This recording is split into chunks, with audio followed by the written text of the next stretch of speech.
What's up, everybody? Welcome back to another episode of the K-Swapped RX7 build.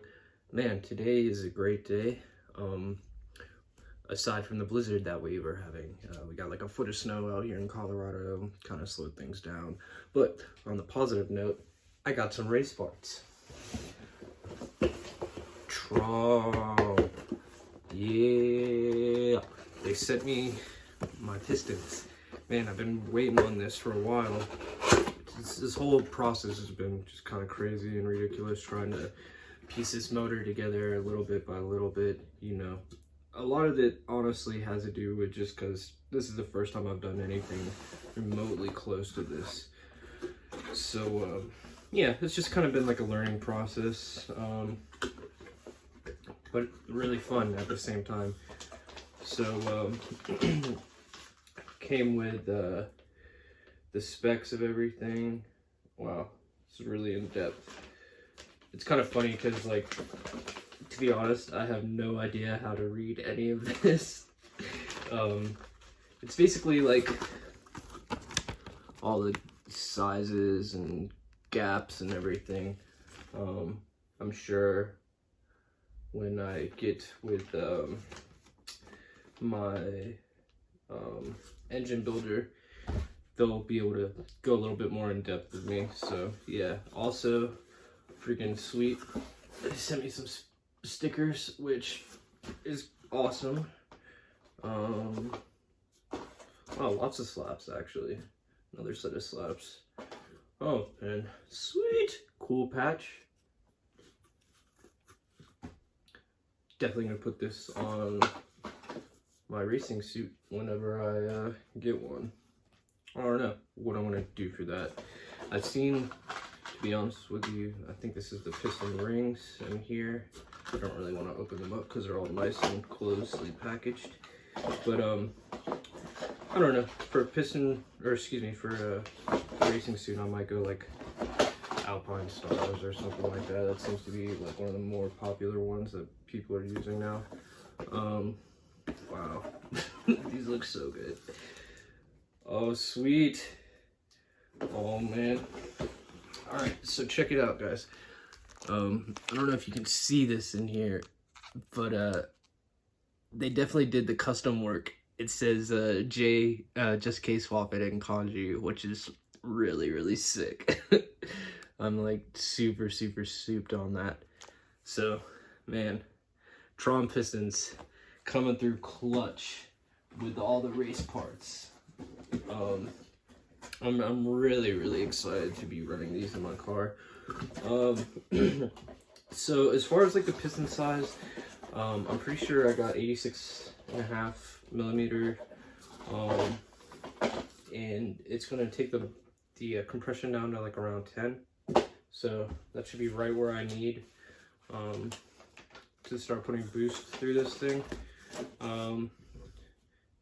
The guy at Traum definitely said they'll hold every bit of 600 horsepower, which is probably where I'm gonna end up. Originally I was kind of thinking of trying to make like super boost, you know, closer to like the 1,000 horsepower range that everybody's trying to shoot for right now. But it's just, honestly, I've seen a lot of people on YouTube who start making huge power through whatever XYZ motor, and then they start breaking stuff, and I would like to be able to just like beat on my car for a little while after I get it assembled. So I figured the safest way to do that is just to have the power turned down a little bit to like, I don't know, between 400 and 600, because like honestly the RX7 has like nothing in it. It's gonna be super light, so I feel like even at like 400 or maybe even 300 horsepower is gonna be a rocket ship, because a lot of the like the old school rally cars, they weren't honestly making like super big power. It's just they weighed absolutely nothing. On to the next box. We got some slaps from Eagle Rods. These also came from Traum. He's an authorized dealer for the rods, so kind of makes everything nice to be able to get everything in one shop or one stop. So it's really cool. Wow, these look really nice as well. sick. See if I can't get a nice little close up. I don't know if you can see the eagle. See if I can move that a little better. Yeah. So definitely soup to be running these. These are just the standard. I believe they're just called standard HB modes. Yeah, I guess maybe the I-beams are supposed to be a little bit stronger, from what I understand, but honestly, I feel like I'm gonna be right where I need to be as far as like power and capacity is concerned. And if it's not enough power, which I doubt it will be, or won't be enough power, I can always turn up the boost and see how long everything holds up. But like I said, the name of the game now is to just have fun with the car, because I put a lot into trying to piece this thing together. It's one thing I wanted to say to anyone who's interested in building a project of their own, is to like do your research. Don't just go off of the first thing someone tells you. You know, it's always nice to like call around to different manufacturers and try to develop a relationship with them. That way you can talk to them a little bit more, because a lot of shops, they just want to sell you whatever XYZ part they have in stock so they can move more volume. Whereas like I'm really satisfied with the guy at Traum. He definitely walked me through like choosing these parts, so that was a huge help. Thanks a lot for sticking around, you guys.